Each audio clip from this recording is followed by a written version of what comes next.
mulane urip kan biasanya ngangen-ngangen paus. ya Singa tep paus, paus tap telayar. Ini kecilannya paus, banyak loh. Nanti gift sampean banyak loh. gip hadiah banyak Lorone genteni kuwi piye? wis orang kok bojomu tak urusane wis to Cangkeme sing ndi to? Kok matane didudul. Cangkemmu ku lho sing ndi? Niki le. Disedot. Tak anu dhewe. Piye rasane? Piye rasane? Apa? Lah iki ora impus iki. Apa? Arak. Mari. Aku halan-halan. Dalan-dalan. oh berarti sudah sembuh Sudah sembuh. Iki anake sapa? Anake mantri. Besok nek gede dadi apa? Dadi dokter. Nyuntik sapa? Bojomu. Alamate anak soleh iku papat badane mukmin anut ing syariat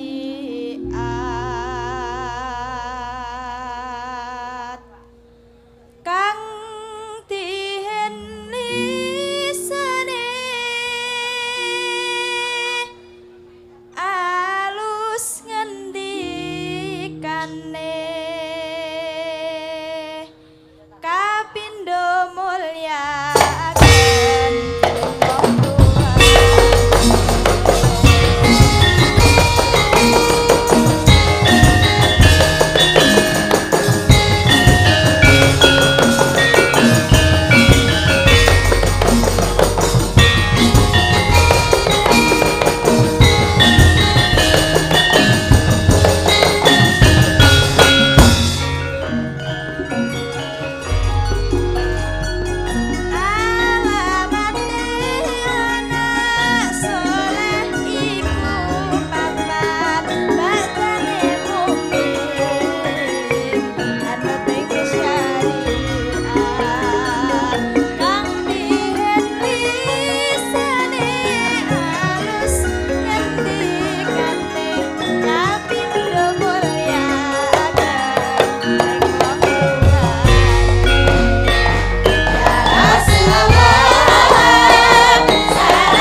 Alhamdulillah Rabbil alamin. Iya, Mak, iya. Tuku klopo dinane Jumat. Terus RSUD Ndolopo selalu setia melayani masyarakat. Amin ya rabbal alamin. Tuku klopo regane murah. Terus dengan dibangunnya RSUD Ndolopo semoga semakin barokah. Tuku waluh karo buah anggur.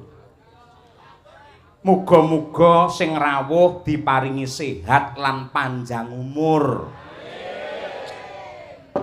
Tuku klopo karo bramban. Ulang tahun RSUD Ndolopo tiap tahun mesti nanggap wayang. Tuku klopo rupane ireng. Terus sinden songo meteng bareng. Ya aja to lagi dimik-dimik tanggapan malah kon meteng ora. Sowanana ing halaman Rumah Sakit Umum Daerah Ndolopo Kabupaten Madiun ya, Mak. Bener, Nduk, bener. Aku kelawan kowe wajib ngunjukake syukur marang Purbani Hyang Agung merga bengi iki pancen tasakuran peresmian dan penggunaan gedung baru RSUD Ndolopo Kabupaten Madiun. Mula tepuk tangan yang meriah untuk RSUD Ndolopo. Iya, Mak, iya. Mligine marang pepundhenmu ingkang winantu ing pakurmatan selaku direktur utawa pengarep ana ing RSUD Ndolopo Madiun nenggih pepundhen kula Bapak Dr. Purnomo sing duwe murid Soni Pedhot kuwi. Udu ngawut ae kowe. Pak Purnomo Hadi. Yen Pak Purnomo sing asulule beda. Yen Pak Purnomo asulule kae nambani wong sing pedhot, yen Pak Purnomo Hadi nambani piyayi sing gerah supaya sehat untuk kesenangan semua keluarga. Ya, mula asma kinarya japa, asmane wae Bapak Purnomo Hadi. Maknane piye? Purnama ki tegese bulan penuh. Hadi kuwi linuwih utawa lebih. Sing tegese dengan sepenuh hati melayani masyarakat agar lebih sehat dan kuat. Itulah Purnomo Hadi. Mengkono. Ngono kuwi. Iya, Mak, iya. Ugi ngaturaken panuwun dumateng Bapak PJ Bupati ing Kabupaten Madiun. Mboten katalumpen dumateng simbah kula eyang kula ingkang kepareng mangestoni dumateng kula sak kanca ya kuwi Mbah Mutarom. Iya, bola-bali panjenengane mangestoni karo awake dhewe. Wis muga-muga tansah pinaringan seger waras. Iya, muga-muga diparingi tabah kuat, bijaksana lan ugi sabar sehat. Mong karo aku wis kompak. Kompak piye? Rokokane wis padha sampurna mile. Iya, Pak. Ning ya buktine ya sehat ngono kok. Dadi rokok iki dudu ukuran wong sehat utawa ora, dudu ukuran. Buktine kucing ora tau ngrokok ya watuk. Ah iya, kucing. Si kucing dados sik to tak omong sik ngawut. Kok sik sabar to. Iya, ngono kuwi. Nggih Mbah Tarom matur nuwun karo Bapak Haji Iswanto. Kuwi ya pepundhen nalika Mbah Tarom ngasta bupati mbiyen ya wakile ya kuwi Mbah Iswanto. Iya. Mboten katalumpen ketua DPRD ing Kabupaten Madiun lan jajaranipun Pak Wakil.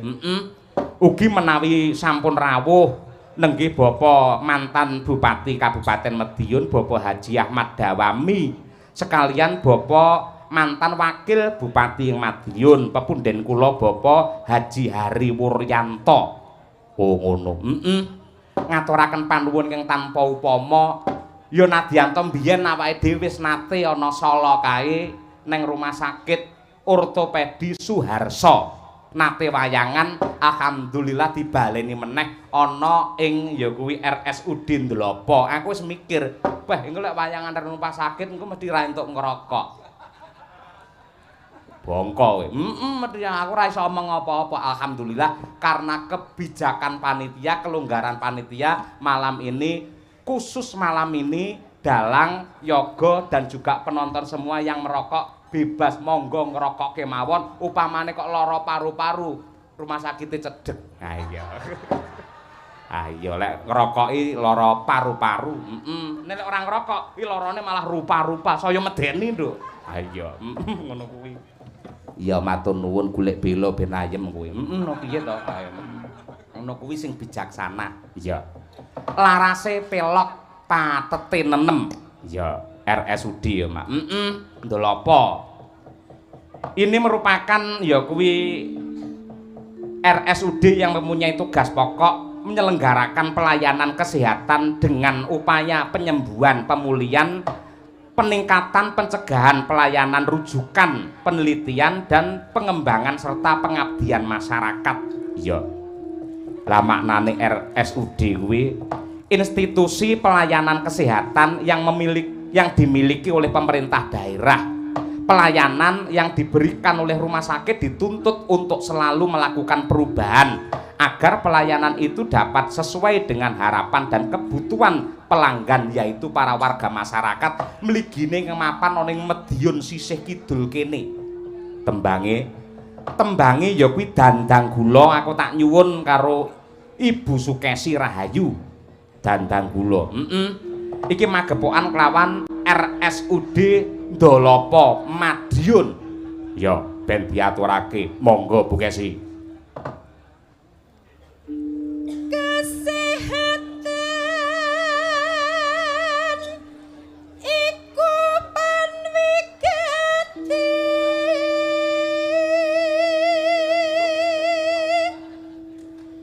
awak sehat dasar seger waras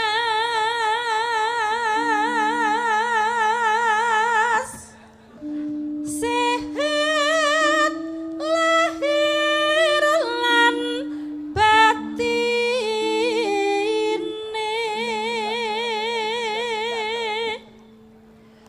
Madiun sisih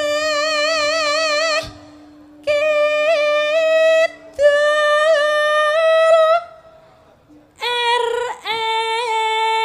RSUD Ndolopo wis resmi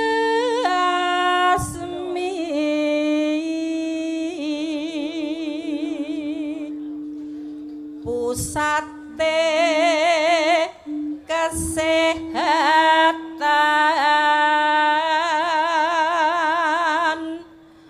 rumah sakit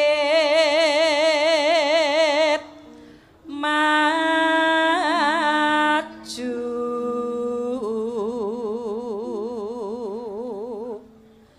dokter komplit alat lengkap Dokter komplit udakara 41 dokter yang hadir di RSUD ini. Terus ing Madiun kidul tentrem lan basuki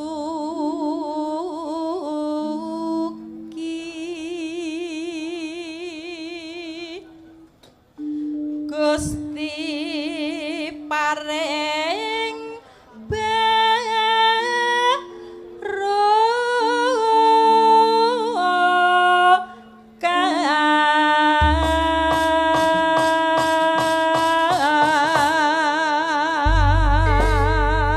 sekali lagi tepuk tangan yang meriah untuk RSUD Ndolopo Madiun. Ayo, bajute apa? Iki mawar kuning, Nduk. Sing nembang pertama tetep Bu Kesi. Tur Bu Kesi mau wis meling, aku lek nembang kudu ngadeg, Pak. Siap. Arep nuduhke bodine kuwi lho. Bola bali mak-mak simer, ayo. Ngalor ngidul nggo skincare, ayo. Jadi pamerne nang kene. Ya wis men jumeneng, mboten napa-napa nggih Pak nggih, Kesi ngadeg nggih. Ya nggih. Kesi ngadeg setuju? Setuju ae karo ndelok nek. Mawar kuning. Mawar adalah bunga yang harum, kuning adalah emas. Semoga RSUD Ndelopo harum namanya menuju zaman keemasan. Amin. Monggo mawar kuning tetes.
Bu Kesi, suarane isih ungkul, isih ampuh.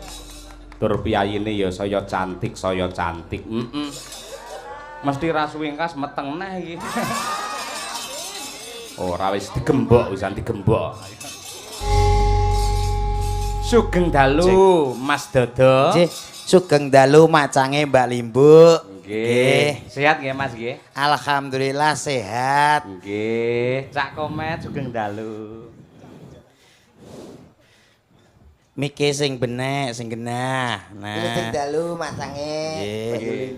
Sehat nggih Mas Dodo? Sehat, Pak. Alhamdulillah. Jenengan pripun lah nggih? Pangestunipun sehat. Alhamdulillah saged dugi mriki luar biasa lho kula. Nggih, dalam rangka tasakuran. Peresmian dan juga penggunaan gedung baru. Nggih. RSUD Ndelopo. Nggih, leres luar biasa. Nggih. Niki tesih namin napa nggih? Tesih remen kalih budaya Jawa ngeten iki lho. Nguri-nguri kabudayan Jawi lah ngoten nggih, Pak nggih. Dawuh leres, dawuh leres. Nguri-nguri nggih ngurup-ngurup Ning kula wau dugi mriki mawon pun wah bombong manah kula seneng sangat Pak kula. Sebabipun Lah pripun rumah sakit besar teng Dolopo niku luar biasa nembe dugi tek sambutane dagelan nggih. Monggo masuk.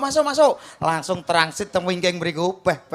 ruang berase kali Abah Kiron mriku. Ruangane niku lho Pak sing kula gumun. Elok. Kula nembe setengah jam iso beku Pak kula.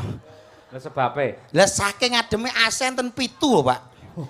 Aku rasane kaya ning jero freezer ngoten niku. Awakmu sebelah ndi to, Dak? Aku sebelah nguri kene ta Mas, gedung kene. Lah wong dagelan loro kok ya beda. Lah awakmu didekek Lah ndi? aku kok monggo bablas ngriko. Lah terus? Ruang jenazah ngoten nggih. Kaya beda. Ya kowe kleru kok sing mbok petuki kleru kok nemoni kak ya sing pas wau panitiane lho, Ora kepenak ngoten. jenengan pun nate napa dereng tanggapan tenggen RSUD utawi rumah sakit ngeten niki. Nggih nembis pindah niki kula. Kinten pripun pengalaman jenengan, apresiasi jenengan Wah, tumrap nek- dalu menika. Nggih niku lho Luar sing kula pikir wit ke ngomah sampe ngriki niku. Mula kula nggih griming-griming rada ragu wong sing nanggap rumah sakit niku bingung. Nyapa kok bingung? Lek nyun sewu nek mantu Ha. sing gadah damel kok mantu sunat mamane mantu nu mugi-mugi temanten kekalih saged dados keluarga ingkang bahagia sakinah mawaddah warahmah cetha kamangka ki rumah sakit Ha. mugi-mugi para rawuh sehat sedaya rumah sakit sepi no iya ta aku ki tak pikir kok mah Iya. muga-muga Nenten rumah niki lho. sakit niki laris. Lah berarti loro kabeh. Aku bingung wis apike meneng wae wis matur nuwun ngono ae. Ya kok iso matur nuwun. Timbang resiko. Nyuwun sewu. Tiyang nek Mas, mboten pengalaman nggih ngeten iki to Mas. Nggih ta. Apa terus lek ditanggap rumah sakit apa rumah sakit laris wong ben padha mara lara kabeh ini ora kaya ngono Mas. Piye? Tujuane rumah sakit ki apa? Menyehatkan masyarakat. Lah yo anane disehatno mergo lara to. Monggo Bapak Ibu lara nggih. Kok Bapak Ibu lara piye to omonganmu?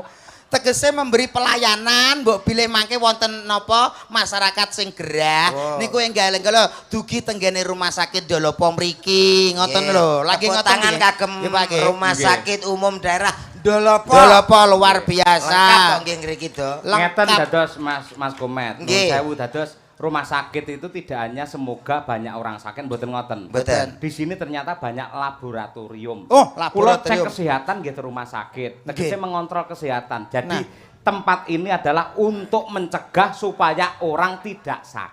Nah, Oh, niku leres nggih, Mas. nggih. Napa melih mriki pelayanane nggih sae-sae. Tapi nyun sewu Mak Cange, Pripun, wonten Mas? kata mutiara nika Piye? bersakit-sakit dahulu, bersenang-senang kemudian. Nggih. Lan jenengan rak nggih pengin seneng-seneng to. Nggih. Monggo lara riyin. Lho, kok malah mokon lara piye to? Lah wis bersakit-sakit dahulu, bersenang-senang kemudian. Wong ki nak pengen seneng lara to. Mas- Ora ketang rong dina tak tiliki ya.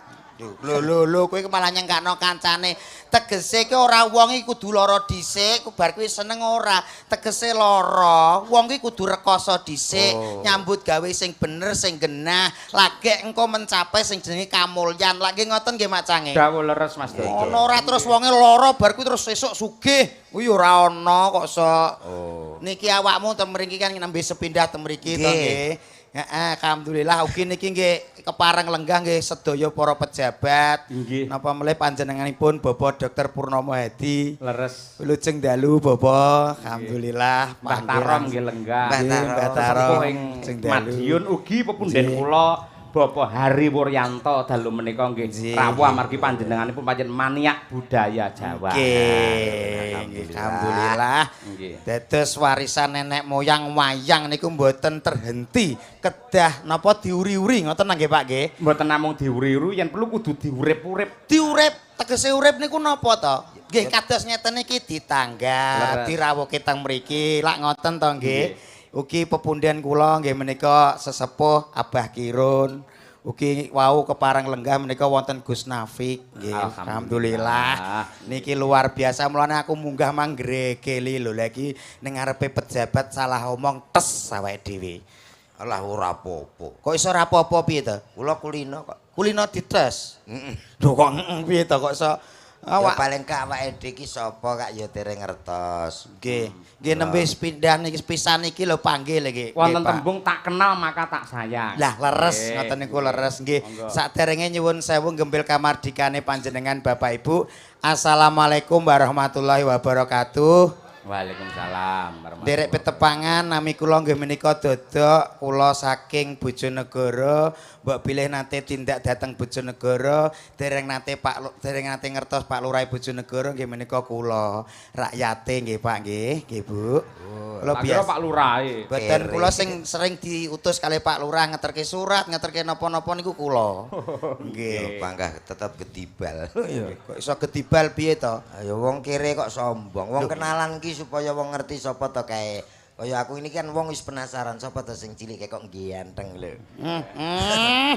Wong kok kepedean to lele. Lah nek aku ora umuk nyuwun sewu. Minimal orang ganteng ya wong umum ngono lho to. Lho kok ora wong umum piye? Aku ki ya wong umum, Mas. Ora iso. Kok iso ora iso? Wong umum iki kaya aku niki umum. Piye umume? Mas Sahyo ngeten iki umum. Kok iso? Nyun sewu nggih. Habis kepala, Heeh. gulu, Heeh. awak, Heeh. sikil. Iya. Awakmu ora umum kok. Aku ya padha duwe Bar kabeh. kepala kok bablas awak gulumu ra enek. Iki lho. Kayak gulu ben rada pantes. Lamun ndeloki piye to, Mas? Lha kuwi ndi? Iki gulu, gulu. Ketara kok. Ora keton nek ndi gulu diceluk penak to. Lah piye jajal? Met kok met. Piye to? Enak. Ki brete duwe gulu. Duwe gulu. Lho aku ya padha ayo ngono lho. Dok. Dalem. Lho sak awake. Oh duwe gulu kok ora dimanfaatno. Ya aku lagi ngerti malah niki. Pripun to? Gulu to Pak sampean. Nggih gadah kok jenengan iki ngiwangi Waktu pundi to, Pak? elek-elekan. Lah buktine nun sewu Mas Komet. Nggih. Mas Riyen, Mas Priko. Met Komet. Nggih, Pak. Lah niku dadi gulune dimanfaatke. Manfaatke. Kula nggih Mas Dodo. dalem, Pak. Lah sak awake. Tegese ora duwe Gulu. Gadah, Pak. Cuman niki kataan gajih. Dadi kula niki kados bakso beranak niku lho. Kok jenengan iki kok ora Mula anu. diet ngono, lari pagi, Nah. dadi sehat. Kaya pucuku lari pagi, ngantek saya ini rong balik. Mas, kuwi jenenge bojomu minggat. Iya, maune kondo jare aku tak melok yoga men sehat. Iya. Lah kok melok yoga entek saulan setengah aku ngono. Lah kok yoga kulone perapatan gitu. Oh, keranjingan aku. Lho. Yoga. Kuwi yoga berarti bojomu duwe anu laki-laki lain. Bismillahirrahmanirrahim. Nah, iki lho sing dinteni iki lho acene. Ayo. Ketoke anu, Mas. Guyune guyu ora tenanan. Mene. Ngece ketok iki. Bismillahirrahmanirrahim.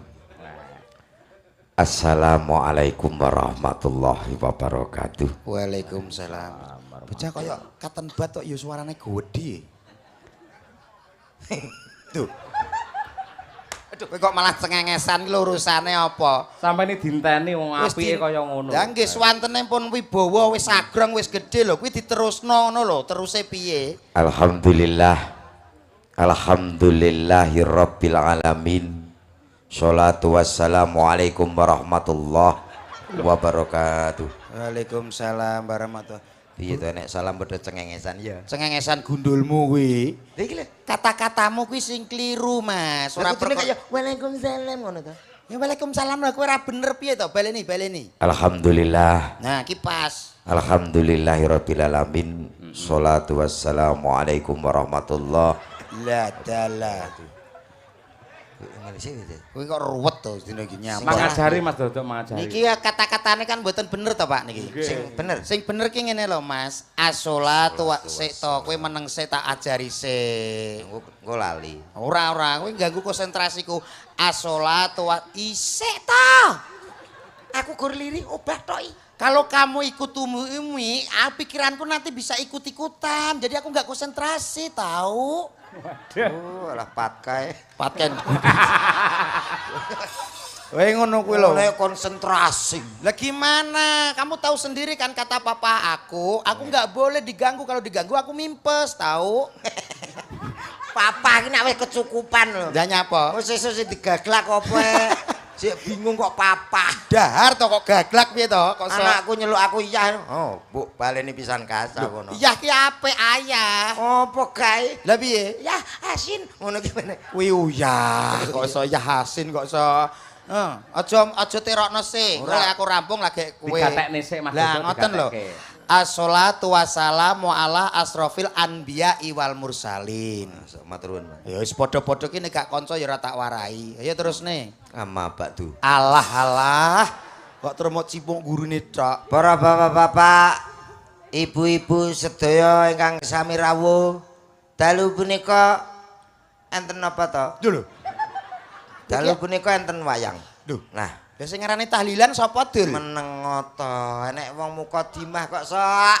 Lah mukadimah ki tujuanmu ora cetha lho, Mas. Loh, caranya berkomunikasi gitu. Dalam Rangkum Mas, enek dokter. oh tim medis niki, Tim medis dokter iki spesialis iki. Spesialis. saking rumah sakit spesialis Dolo. saking poligami. Kok poligami to ki? Ki poliklinik Oh, kok iya. poligami. Poliklinik. Iki dokter sing tenggene poliklinik. Nah, Selamat mamel. selamat malam. Selamat Masalah malam. kaya dokter Tirta barang nang kene amen Matirta ae. Mohon izin Pak Dalang, Siap, Dok. saya dari UGM, dari IGD Duh, dapat telepon bahwa pagelaran ada yang agak kurang Sehat. sehat. Tolong sini. Dua-duanya. Mumpung ketemu dokter lho. kok kaya Biasane dadak antri sampe langsung diceluk lho. met perasaanku kok ora Kursi penak siapa? ya. Itu manut penak Kursi siapkan. Dari Nggih Pak Dokter. Wonten dawuh, Pak. melawak ya. Nggih, Pak. Ini dalam kesehatan. Oh nggih. Jangan selometan. Mboten, Pak. Dokter hewan terkenal. Waduh, lah salah jalur. Ning jare dokter hewan ini malah pinter dhewe to, Pak. Gak banyol kuwi. Yo ora gelem. Ini Pripun? anu dalam gerah ndol apa to? Dalam gerah. Rumah sakit. Rumah Pak. sakit Rumah ki apa? Dalam. dalam Gerah ki sakit. Sakit. dalam gerah. Jangan anu ya mendekat ya. Tolong ini karena di sini dulu terkenal untuk isolasi pandemi yang Covid. kena corona. Iya, iya. Saya lihat wajahmu ini kan penuh virus. Ini dua-duanya kena virus TikTok. Iya, kena virus PK iki. Apa ana lho dokter kok jangan anu ya? Anune sapa? Aja lungguh sing ngakon sapa? Saya kan hanya gini tok. Ya mboten diperiksa, Dok. Bantah. Oh, udah penuh gizi. Aduh. Rai kok ora jelas. Oh. Ini dulu pernah di sini. Pasien di sini apa? Bukan. Loh. Kere batil. Ramudeng. Tolong copot. Saya periksanya dulu ya. Boleh, boleh. Mohon izin. Tapi katanya jenengan tadi dokter hewan ini manusia ya, Dok? Lah iki raine kaya kewan nih. Barangkali ya saya itu dokter umum. Kebetulan saya tidak umum. Jadi ya. Pripun to jenengan iki? Dokter apa toilet to jenenge? Dokter umum nggih kedae urusane umum. Yang dokter siapa? Jenengan. Saya senior di sini loh. Jangan macam-macam. Aku ahli ortopedi. Oh, Ahli bedah. Oh. Jadi bedah dompete wong, bedah omahe wong. Ini dokter apa copet kuwi malah. Mohon izin, tolong dibuka Dik Mantri. Ini kebetulan mantri polisi. Lho. Wah, ini mantri. Kudune ya mantri kesehatan. Mantri kesehatan kok polisi pripun to? Loh kok pergi siapa? Lho. Duduk. Orang sudah menelpon saya suruh ngobati, pergi. Ya. Itu pasti mati loh. Harus duduk tertib sama dokter itu. Harus nurut. Malaikat. Mas, namanya siapa? Saya Dodok. Oh, Mas Dobol. Lho. Dodok, Pak. Dodok, Dok. Oh ya, saya sering lihat TikToknya. Iya. Biasa PK sama DG sama Betul. Kangko ya. Kok tahu betul? Oh, Betul, Dok. lawan Dodok kepet itu ya. Dodok komet. Komet. Oh, yang kepet siapa? Yang lho, lah enggak tahu kan jenengan yang bilang kepet. Salah, komet. Lho. Ki piye to ki? Ayo golek dokter liyane. Ki kita gak beres niki. Enek karek iki liyane ndelok wayang goblok. Dokter jaga aku ki dadi yo njaga satpam, njaga sembarang itu. Dok, Tolong Dok, ya, niku ya. napa to niku sing dikalungne namine? Ini ta? Hmm. Ini Hmm. speaker. Itu untuk ngecek kesehatan. Biasanya ditempelkan di dada, Oke, perut itu. stetoskop dicopot, Mas. Ndasmu gantol ya. Tapi kula sehat iki, Pak. Halo.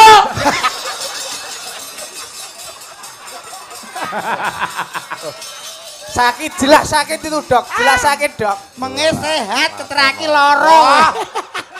Kok itu sehat tapi mbudek no. Kok tak nging. Jangan protes, Mas Jangan Komet. protes. Ini dokter THT. Mau sehat gak? Mau sehat gak? Lah, aku sehat iki. Ahli ini ahli. Timbul ki Jawa apa ora ya? Cek cek cek cek cek. Kok menenge timbul asem ki. Ketara nek ora tau enek dagelan model ngene iki. Cek cek cek cek cek. Anu penuh dengan diskotik ya dan. Lho. Mboten. Karaoke nih. Oh, Kok teko uteke mbledos. Ora Usus buntu ya? lho. wong bathuk Kula usus sehat gitu. tok. Usus buntu, utek bledos. Ku sehat tok. Duh, iki omongan anakku sehat to, Ya wis karek kuwi tok sing jaga, liyane padha ndelok wayang. Aku rene menghibur kok diperiksa nyapa. Lho, iki dokter ngerti lho, ngerti sadurunge winarah dokter iki. Pak Lek. Lho, dokter mau celuk Pak Lek iki piye to kowe iki? Pak dokter ngono lho. Dok, ngono lho.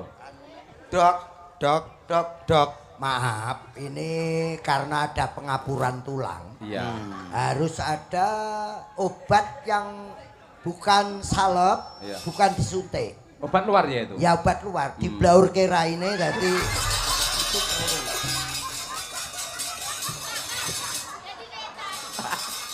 Mbak ngono iki rada engko sik sore barang wis ngono. Lah, karena dia kalah PK. Kalah PK. Iki ya rata-rata omongi. Berarti niki sakitnya parah ya, Dok? Parah banget ya. Anjir kaya ngene iki parah. Tolong dipegang. Mboten napa-napa Mas Komet demi kesehatan. Oh iya iya. Pengen iya. sehat Balut. manut karo dokter. Pengen sehat. Iki lho lorone opo. Iki lho lakon apa turun. Oh, kurang ajar sama dokter. Ini dokter ahli. Kuliah di luar negeri. Kowe jangan sampai menghina. Anu staples. Staples aja nek. Dak. Kecek ketekek. Seneng aku matu. Mati. Matu. Tenang. Pasti sembuh. Tolong obat luar, Dik. Oke. Ini mohon maaf, Dok. Ini ada garansinya ndak ini kira-kira, Dok? Garansi itu kuda motor kok. Lah kowe kira gue gak mari terus. Oh, ini obat luar ya, Dok? Obat luar. Obat luar. Biar sembuh. Obat luar. Tolong, Pak. Biar sembuh. Saya kan seneng. ada dagelan leput. Ya, betul luar. Loh, Obat merah. bener. Ini yang paling mujarab obat ini, Met. Bener. Kayak tanggoku yang ini, Met. Langsung sesuk mari. Oh, pakai suntik. Aja mlayu. Wes to balik. Nek trimo ngene-ngene gak apa-apa. Nek kuwi aku peka. Wegah piye kok? Gak kuwi bongko iso. Ora iki dokter khusus kok. Aja guyon lek ron tenan. Lek ron sapa kok lek ron wae tapuk tenan. Dokter, lek ron. Dokter mau celuk lek ron ayo kembali. Manut pora. Anu lah keadaan sakno gedene. Manut pora. Akhirnya ya manut. Manut. Manut. Pilih bokong apa matamu? Bokong mawon, mata tasik kula nggih. Ayo dijentitne. Jentitne iki bokong kok malah epleh-epleh kuwi. Ora apa-apa nek kuwi kon nyuntik. Yo. Kowe lek disuntik Ayo, kuwi masa jentit. depanmu ilang ngene lho lah. Berdarah ini. Awas.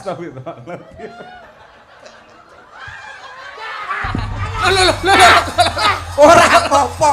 Bae ora apa-apa. Kleru raine. diomongi doktere Kleru. Anu ndasku ya lara, Met. Piye? Gak kerasa to? Piye rasane? Dokter spesialis ki ngene iki. ya rada penak ya terus no ngene lho rada penak. Piye rasane? Lara apa ora? Ya lumayan ki penak. Alhamdulillah gak iso kaya ngene iki lho. Anu Terus alah iki kok penak ki apa? Wis diutut-utut. Lah kowe kerasa penak apa ora? Keweri ya. hernia ya? Hernia. Penyakit lagi sedih kok ngolah ngalih iki piye to? Lungguh. Kadang-kadang Ono kok dadak iki nek ra diajar ngene iki ra kapok iki. aku Ono. Dagelan ning ndi iso golek tanggapan dhewe itu. Oke.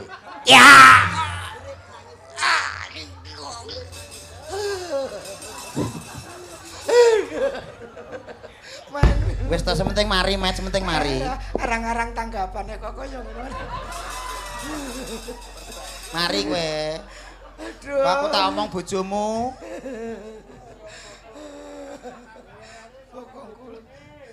Tansoplas ya, untuk luka-luka yang luar lho. Loh, sing loro niki le. Bokong niki le. Iki sing iki dokter Bu. Dokter Koclok. Iki spesialis. Spesialis piye mesti dipersuntik bokong kok. Nyapa kene di pelajaran. Ora sang aku kene.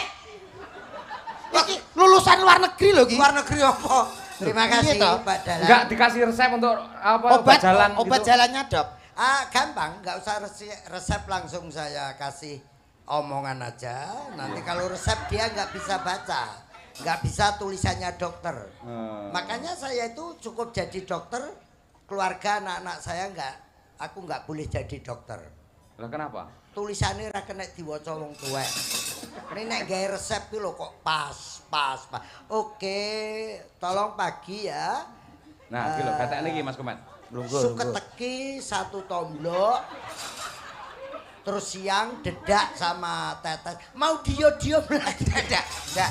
Boleh dicampur sentrat ndak itu suketeki. Kok iso teko sentrat iki piye to kowe Iki iki? kita dokter kewan kok. Apa ene Wis to nurut resep kok suketeki. Nurut sor meja enek ulane.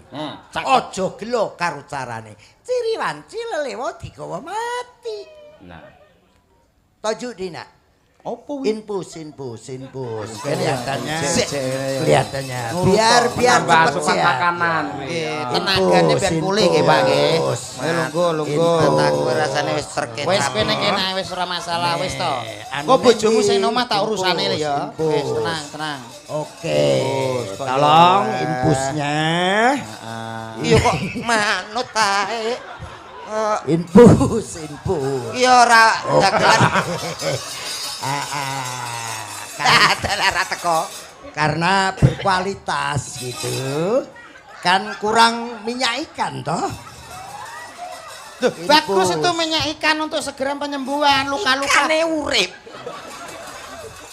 Ini infus terbaru. Kok nyalano ikane urip lho? Kan biasanya ngangen-ngangen paus. Ya. Singa. Singa tep Paus, paus. tap telayar. Ini kecilannya paus. Banyak loh. Nanti gip sampean banyak loh. Gip, hadiah banyak. Lorone genteni kuwi piye? Wis orang ku bojomu tak urusane wis to. Cangkeme sing ndi to? Wis matane didudul. Cangkemmu ki lho sing ndi? Niki le. Disedot. Tak anu dhewe. Piye rasane? Piye rasane? Apa? Lah iki ora impus iki. Apa? Arak. Kok iso arak piye to kowe iki? Kombe tenan to Mas Komet? Nggih. Masalah sawangan enek iwake ning kono kuwi lho. Alah kula mboten napa-napa. Biasa kula. Lah iwake nelek barang ning banyu kok. Lah dalah. Ora apa-apa kuwi menambahkan vitamin dalam tubuh. Iki- Molekul-molekul dalam tubuh akan tumbuh berkembang dengan baik. Itu amonia ada di situ kok diminum. Bagus itu menyembuhkan tulang-tulang, keropos Kan hilang. cita-citanya nggak sembuh. Kowe iki apa selesai dokter kita? Loga. Mau diobat luar lagi ya? Obat Ndak luar. usah. Aku wis ora sertoyo. Percaya sertoyo. Wong nesu kok. Mesu kok sono. Nesu. Malam ini juga kerawuan. Nggih.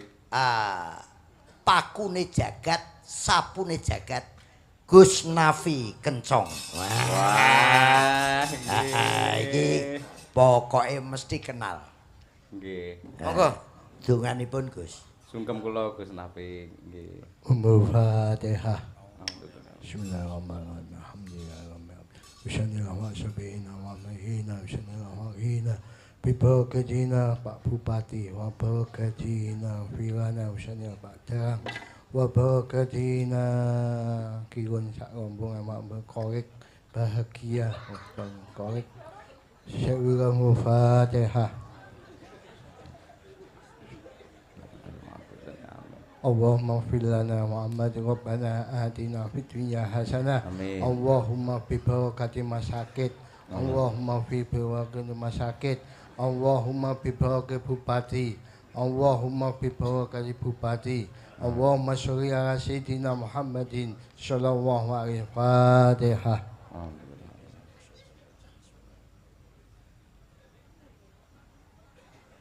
Kirone rada edan piwang. Raidan ra entuk dhuwit to Gus kok. Ini Mbah Tarom pasti pirsa, para alim ulama paripe. Pasti pirsa. Nggih. Semuanya ngadir pas Pasiene lunga. Urung pasiene, Dok. urung mareng. Sapa sing ape lunga? Urung mari. Aku halan-halan. Dalan-dalan. Oh, berarti sudah sembuh. Sudah sembuh. Iki anake sapa? Anake mantri. Besok nek gede dadi apa? Dadi dokter. Nyuntik sapa? Bojomu. Dadi yo biyen. Gus Nafi sudah ndungani. Nggih. Ini daerah Bonsari. Nggih. Mbak Cange itu ada tradisi, ada satu daerah itu nek nanggap wayang gak oleh sinden wedok. Daerah pundi menika? Bonsari lali aku Pak Joko Setiono tadi ngendika itu Balirjo. Oh, Balirjo. Jadi pernah Pak Anom Nggih. hari jadi bupatinya waktu itu Mbah Tarom nanggap Pak Anom hari jadi aku bingung. Lagi sinden ora oleh wedok, golek sinden lanang sapa? Akhirnya aku Yarto ada, terus saya sowan Mbah Yai Said ngumpul sama Mbah Syudi, Mbah saya sowan Yai Sepuh Saratonoe sinden lanang. Okay. Terus akhirnya tak gawakne Yarto sama Tandak Ludruk. Lah karena kita di daerah Brangkidul, ini juga partisipasi iki tolak balak. Oh, nggih. Iki demit randulit setan raduyan tenan. Nek musuh iki Sinden lanang. nek konangan wonge diuyuhi lho engko. Itu lho. Kok gampang tersinggung. Aja molone. Lanang yo ben wedok ben. Sapa ki? Selamat datang pengunjung sekalian. Sila. Budek ya aku saiki malah iki. Gendere pira to? Nyong sanget. Oke. Sila. Belum sembuh. Pokoke keliru ora aku gak wetok aku wis warai. Warai. Waras kok dileming dhewe iki ayo rene kok sok. Wong aku iki anggeku klaras kok. Wis ora. Sumpah ra tak omongi. Ki ngene arep tak gawekne iki ora tak omongi. Ya biasane bar jenengan garape ngoten niku terus viral kok mendhian. Viral. Viral yo picek kae kok. Lho. Wong kok bendine disogrok sego jagung. Ya ben sehat. Nah, ini komen dodok yang baru-baru hari ini wis terus tanggapannya laris.